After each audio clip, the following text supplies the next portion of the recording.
오늘 본문은 예수님께서 십자가를 지시기 직전에 드리신 기도입니다. 요한복음 17장 전체, 거진 전체는 예수님의 긴 기도 내용이 담겨 있어요. 오늘 우리는 그 1절부터 11절까지 보았습니다. 특별히 오늘 본문 마지막 부분에는 예수님께서 이렇게 기도하시죠. 그들도 하나가 되게 하옵소서. 그들도 하나가 되게 하옵소서. 예수님은 제자들만이 아니라 그 제자들을 통해서 세워질 공동체를 바라보면서 기도하셨습니다. 그리고 그 기도 안에는 오늘 우리도 포함되어 있어요. 우리가 함께 가정으로, 교회로, 또한 일터에서도 믿음의 공동체로 살아가는 것은 단순히 우연은 아닙니다. 예수님께서 십자가의 길을 걸어가시며 기도하셨기에, 예수님의 그 간절한 기도, 아버지 앞에서 그렇게 기도하셨기에 오늘 우리가 이렇게 함께 세워져 가고 있는 것이에요. 그렇다면 예수님은 어떤 공동체를 위해 기도하셨을까요? 그 공동체의 모습이 어떠했는지 오늘 말씀을 통해 같이 살펴보려고 합니다. 먼저 첫 번째로 응답하시는 아버지께 기도합니다. 예수님께서 누구에게 기도하셨습니까? 그 대상이 누구세요? 아버지, 그렇죠? 아버지. 그 대상은 아버지이십니다. 오늘 본문 1절서부터 11절까지 제가 세어보니까 그 아버지의 말이 몇 번 나오는지 아세요? 22번 정도 나와요. 아버지여, 아버지를, 아버지께, 아버지의, 아버지와 아버지로. 짧은 본문 안에서 예수님은 계속해서 아버지를 부르고 계십니다. 그러면서 저는 왜 이렇게 많이 반복을 하셨을까? 그 이유가 뭘까? 그런 생각을 해봤어요. 아버지의 그 의미가 뭘까? 예수님께서 계속해서 기도하시면서 아버지, 아버지, 아버지 하면서 그 짧은 본문에 계속 반복하신 그 이유가 뭘까라는 생각을 하면서 이런 깨달음이 왔어요. 그것은 기도를 응답하시는 분은 아버지이시다라는 것이, 우리의 기도를 들어주시는 분만이 아니라 그 성부 하나님의 기도도 반드시 응답하시는 분, 그분은 아버지시고 아버지는 반드시 응답하신다라는 거예요. 부모가 어린 자녀에게 그 자녀가 부탁했을 때 그걸 들어주려고 하고 반드시 들어주는 것처럼 그 아버지를 오늘 우리에게 보여주시는 것이죠. 바로 그 아버지께서 예수님의 기도를 통해 공동체를 세우십니다. 예수님께서 제자들을 위해 기도하셨고 하나님께서 그 기도에 응답하셨기에 오늘 교회가 존재하는 것이, 하나님의 기도 응답이 아니면 오늘 교회란 존재할 수 없습니다. 더 나아가서 가정도 그렇고요. 사회도 마찬가지예요. 우리가 가정을 이루고 사회에서도 그 일터에서 하나님 나라를 세워가지만 이것이 우연이 된 것이 아니라 예수님께서 아버지 앞에 간절히 기도하셨기에 그 기도의 응답인 것이죠. 누가 그 일을 하셨어요? 하나님께서. 그리고 오늘도 그 일을 계속해서 하나님께서 성령 하나님을 통해서 역사하고 있습니다. 생각해 보면 참 신기해요. 제자들은 완전한 사람들이 아니었습니다. 그들은 두려워했고 넘어졌고 서로 다투기도 했어요. 서로 경쟁했잖아요. 누가 더 크냐고 그렇게 하면서 얼마나 다투기도 합니까? 그런데 하나님은 그런 사람들을 붙드시고 결국 공동체로 세우셨어요. 왜 일이 가능합니까? 왜 이런 일이 가능해요? 응답하시는 하나님이 계셨기 때문입니다. 그리고 중요한 것은 하나님께서는 과거에만 역사하시는 것이 아니라 지금도 예수님의 기도를 통해 일하고 계신다라는 것이, 그래서 우리는 소망을 가질 수 있습니다. 어쩔 때는 교회를 바라보면서 걱정이 생길 수 있어요. 앞으로 어떻게 될까? 잘 세워질 수 있을까? 그런 마음이 들 수 있습니다. 그런데 우리가 기억해야 하는 것은 누가 그 공동체를 세우셨는가이죠. 사람이 아니라 하나님께서 세우셨고, 이것은 예수님의 기도 응답이라는 사실입니다. 우연이 아니에요. 그냥 모인 것이 아니에요. 하나님께서 그 예수님의 기도에 응답을 하시고 계시다라는 사실을 우리는 기억하고 명심해야 되는 것이죠. 가정도 마찬가지예요. 때로는 가정 안에 어려움이 생기고 마음이 멀어진 것 같이 답답할 때가 있어요. 우리 가정이 정말 하나가 될 수 있을까? 이 가정이 행복할 수 있을까? 그럴 때도 생각해 보아야 하는 것은요, 누가 이 가정을 세우셨습니까? 하나님이십니다. 예수님의 기도에 응답하셨어요. 그리고 하나님은 계속해서 그 일을 하고 계세요. 성령 하나님을 통해서 우리 가정을 하나로 만들어 주시고, 우리 가정을 회복해 주시고, 우리 가정을 행복하게 만드시고 계십니다. 직장과 일터도 그렇습니다. 우리는 때로 지치고 흔들리지만 하나님은 우리를 각자의 자리로 보내시고 그 공동체 속에서도 일하고 계십니다. 그래서 우리는 완벽해서 소망을 가지는 것이 아니에요. 아버지께서 자녀인 우리를 사랑하시고 우리는 사랑을 받는 자녀가 됐잖아요. 그리고 하나님은 우리의 부모예요. 그 부모가 우리를 사랑하시기 때문에 오늘도 역사하시고 그리고 우리를 공동체로 세워가시고 계시고 우리를 건강하게 만드시는 것이죠. 그래서 우리가 소망을 가질 수 있는 것입니다.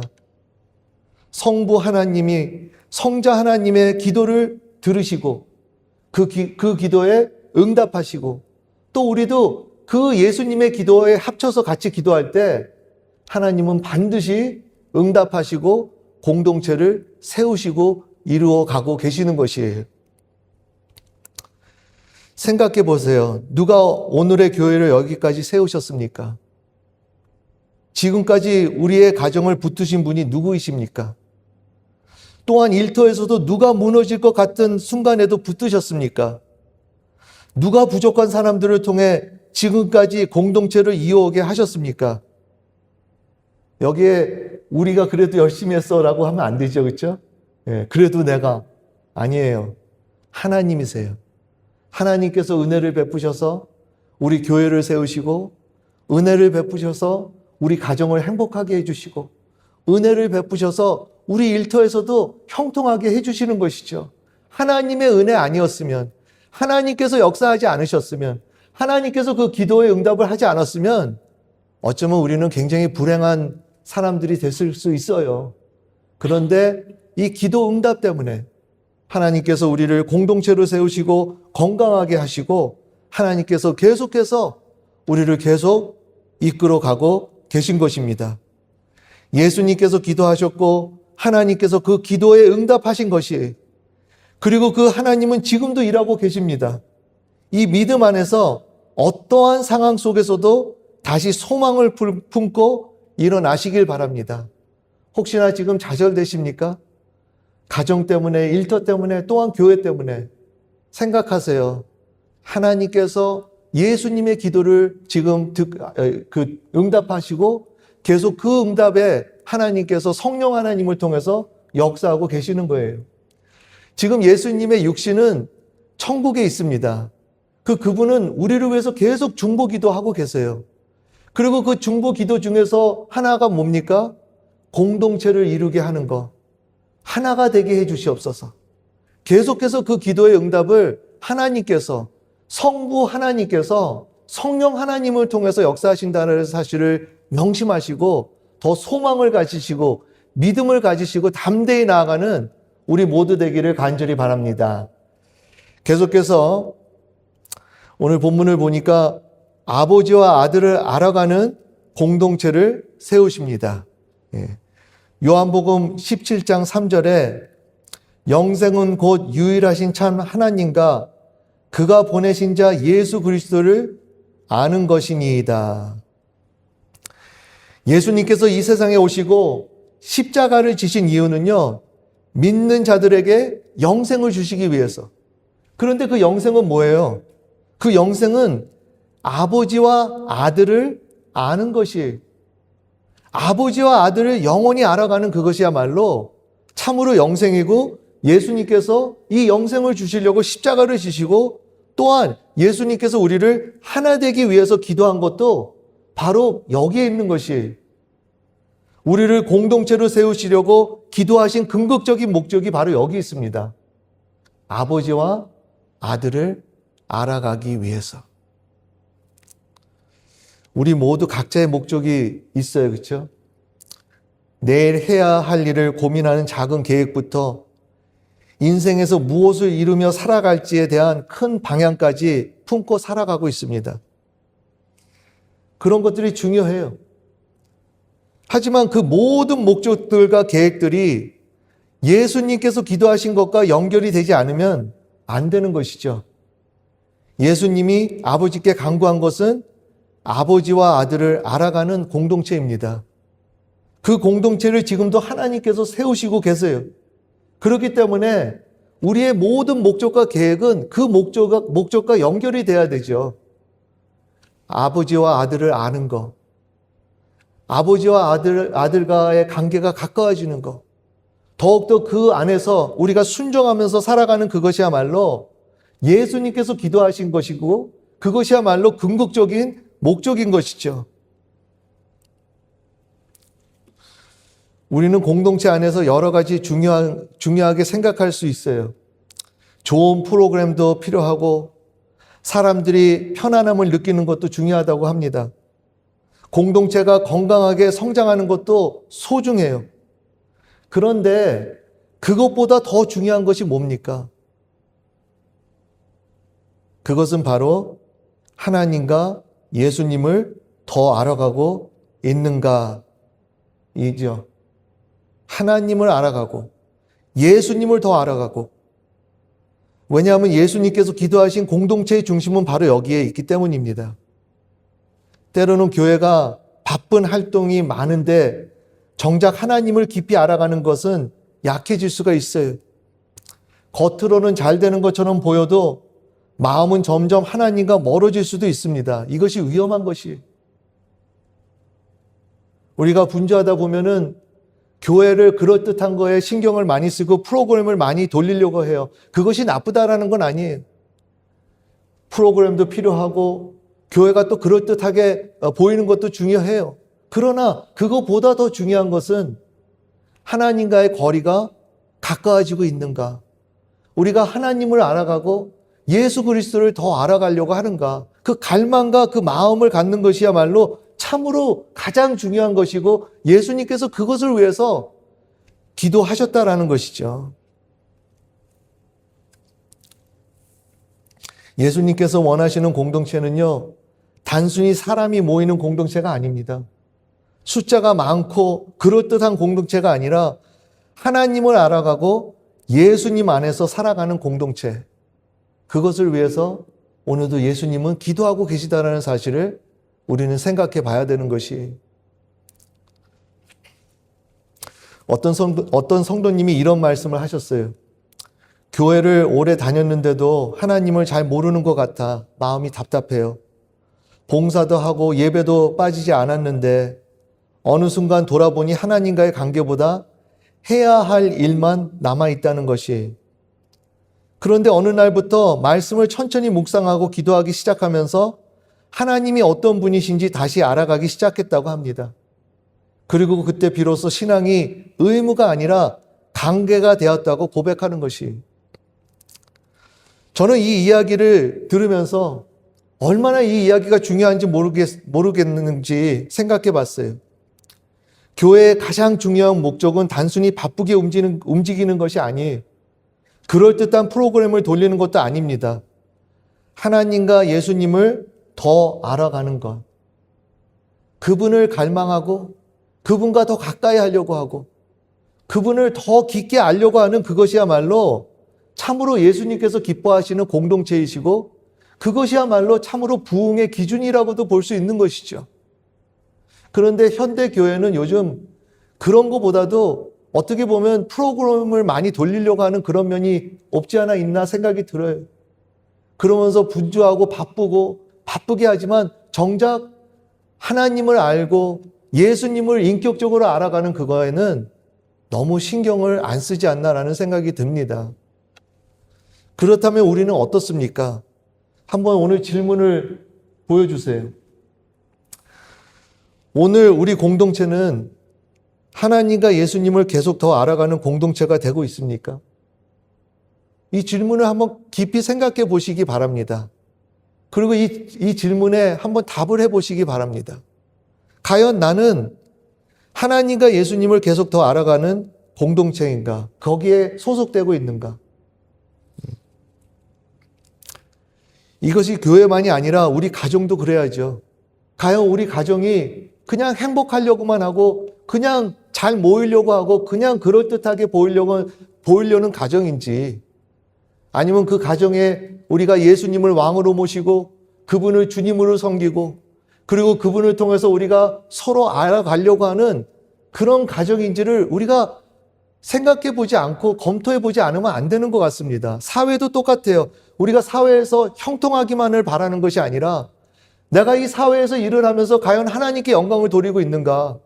그리고 그 하나님의 뜻대로 내가 살아가고 있는지, 하나님이 나를 보면 내 사회에서 일터에서 일을 할 때 하나님께서 내 모습을 볼 때 기뻐하시는지 하고 우리가 생각해 봐야 되는 것 같습니다. 자칫 잘못하면 우리는 하나님과 너무나도 거리가 멀고 그러면서 오해하면서 살아갈 수가 있는 것 같아요. 괜찮아. 그래도 형통하잖아. 그래도 잘 되고 있어. 그래도 가정이 행복하면 돼. 그래도 교회는 그럴듯하면 되니까. 아니에요. 예수님은 그것을 위해서 기도하지 않으셨어요. 아버지를 알고 아들을 알아가게 해주시옵소서. 그 일을 오늘도 하나님은 어떻게 하시든지 그 일을 하신다라는 생각을 우리는 버려서는 안 되는 것이, 어떤 면에서 우리의 삶이 왜 불편해집니까? 어떤 면에서 왜 우리의 삶에 문제가 생깁니까? 이렇게 말씀드리면 좀 죄송하지만 어쩌면 하나님께서는 그 궁극적인 목적을 이루시기 위해서 아버지를 알아가고 아들을 하기 위해서 하나님께서 오히려 그런 일을 하지 않나라는 생각이 들어요. 사탄은요, 오늘도 우리를 공격하고 있습니다. 우리 삶을 방해해요. 그런데 사탄이 방해하는 것은요, 형통하지 못하게 하는 걸 방해하는 것 같지가 않아요. 오히려 사탄 마귀는요, 우리의 삶을 형통하게 하고 직장이 잘 되게 하고 가정이 잘 되게 하고 교회도 그렇게끔 하지 않나. 그러나 그의 전략은 뭡니까? 하나님과 거리를 멀게 하는 것. 하나님을 알지 못하게 하는 것. 하나님하고 관계를 갖지 않아도 괜찮게 여기게 하는 것이 바로 사탄이 그렇게 하는 게 아닌가라는 생각이 들어요. 예. 우리의 삶을 검토하시기 바랍니다. 예. 그리고 내가 만약에 하나님을 알아가는 거에 삶이 멀어졌다면 어쩌면 정리할 건 정리해야 되는 것 같아요. 차단할 건 차단하셔야 돼요. 버릴 건 버려야 돼요. 그리고 받아들일 건 받아들여야 됩니다. 그것이 불편하더라도 받아들일 건 받아들여야 돼요. 왜? 그것이 아버지를 알아가고 아들을 알아간다면 거기에 우리는 all-in 해야 되지 않나라는 생각이 들어요. 예, 두렵죠. 예, 어쩔 때는 이것이 내가 이러다가 큰일 나면 어떡합니까? 그러나 예수님께서는 이것을 위해서 기도하고 계시다라는 사실. 그리고 또한 우리의 삶의 보람은 어떻게 우리가 그것을 느낄 수 있습니까? 우리의 삶의 의미가 있는 것은 바로 여기에 있지 않나라는 생각이 들어요. 우리가 하나님을 더 알아갈 때, 하나님을 더 경험하고 하나님과의 거리가 더 가까워지면 가까워질수록 우리의 삶의 의미가 참 있는 거 아닙니까? 그러나 삶은 현통하고 잘 돼도 하나님과 거리가 먼다면 기쁨도 사라지고 평강도 없고 마음엔 불편한 뿜이 없다면 그거야말로 불행이 아닌가라는 생각이 들어요. 그런 사람들도 어쩔 땐 가끔 봐요. 예. 부유한데도 불구하고 잠을 못 주무신다고 하질 않나. 가질 건 다 가지셨는데 필요한 것도 없는데도 마음이 평화가 없다고 하질 않나. 그런 분들을 가끔 만나게 됩니다. 오늘 우리가 잊지 말아야 되는 것은요, 무엇이 가장 중요하냐? 예? 오늘 예수님께서는 아버지를 알아가는 것, 그 아들을 알아가는 것, 아버지와의 관계가 가장 중요하기 때문에 오늘 예수님은 이렇게 기도하고 계시다라는 사실을 우리는 잊지 말고 우리 또한 예수님의 기도에 순종하면서 나아가야 되는 것 같습니다. 계속해서 마지막으로 공동체의 열매는 하나됨입니다. 이 하나됨은 열매라는 것이 요한복음 17장 11절에 우리와 같이 그들도 하나가 되게 하옵소서. 예수님은 그냥 사이좋게 지내게 해달라고 기도하지 않으셨어요. 뭐 그냥 서로 맞고 서로 의견이 충돌되지 않고 싸우지만 않으면 되지. 뭐 그런 식으로 기도하지 않으셨어요. 여기에 보니까 우리와 같이 그들도 하나 되게 하옵소서라고 기도했다라는 거예요. 여기서 우리는 뭡니까? 우리는 성부 하나님, 성자 하나님이시잖아요. 아버지와 아들, 그 아버지와 아들이 하나 된 것을 얘기하고 있어요. 그것을 우리가 잘 볼 수 있지 않습니까? 예수님께서 이 세상에 계셨을 때 예수님은 항상 아버지와 함께 하셨어요. 항상 아버지와 친밀하셨어요. 아버지가 하는 것을 모든 것을 따라서 하셨습니다. 예수님이 말씀을 하시는 그 말도 아버지가 말씀하시는 그 말을 하셨어요. 예수님은 아버지의 뜻을 따르셨습니다. 그 십자가를 달리시는 거 예수님이 원치 않으셔도 그것이 아버지의 뜻이었기 때문에 예수님은 아버지의 뜻을 따르셨어요. 그리고 예수님은 아버지의 마음을 품으셨어요. 항상 그 아버지의 마음을 품으셨어요. 그러면서 예수님께서 우리가 하나 된 것처럼 우리와 같이 그들도 하나 되게 하옵소서라고 기도하셨다라는 것입니다. 이제 예수님은 제자들과 공동체도 그런 하나됨 안으로 부르고 계신 것이에요. 그러므로 교회의 하나됨은 단순히 성격이 잘 맞는 것을 의미하는 것이 아닙니다. 생각이 완전히 같아지는 것도 아니에요. 갈등이 전혀 없는 상태도 아니에요. 오히려 함께 하나님을 바라보며 같은 방향으로 걸어가는 것입니다. 우리가 서로 달라도, 서로 생각이 다르고 배경이 달라도 함께 하나님을 바라보면서 함께 걸어가는 거, 그럴 때 하나됨의 열매가 맺어지는 것이죠. 생각해 보면요, 제자들은 참 서로 달라요. 베드로처럼 급한 사람도 없었고요, 도마처럼 의심이 많은 사람도, 도마가 얼마나 의심이 많았습니까? 또 시몬이라는 그 열심당원, 그 사람은 성격적으로 굉장히 강한 사람이에요. 그런데도 불구하고 예수님은 그런 사람들을 하나의 공동체로 묶고 가셨어요. 무엇으로 가능했습니까? 모두가 예수님을 바라보게 하셨기 때문이에요. 나를 봐라. 아버지의 뜻을 따르고 아버지의 말을 하고 아버지의 마음을 품고 아버지와 같이 다니는 그 예수님을 항상 그 제자들에게 보여주셨어요. 그래서 예수님은 나를 보라고 계속 하시는 것이죠. 우리도 마찬가지입니다. 우리가 서로를 바라보기 시작하면요, 쉽게 비교하게 돼요. 상처를 받고 상처를 주고 실망하게 됩니다. 그러나 함께 하나님을 바라보면 우리는 점점 하나됨의 길로 가게 되는 것이에요. 어떤 교회에서 오랫동안 서로 마음이 불편했던 두 성도가 있었다고 합니다. 큰 사건이 있었던 것은 아니지만 작은 오해들이 쌓이면서 관계가 멀어졌다는 거예요. 그런데 어느 날 함께 기도하는 시간 가운데 한 사람이 이런 고백을 했다고 합니다. 나는 계속 상대방을 바꾸려고 했지. 하나님 앞에서 내 마음은 잘 보지 못했어. 그 고백 이후 서로 대화를 시작하게 되었고 조금씩 관계가 회복되기 시작됐다고 합니다.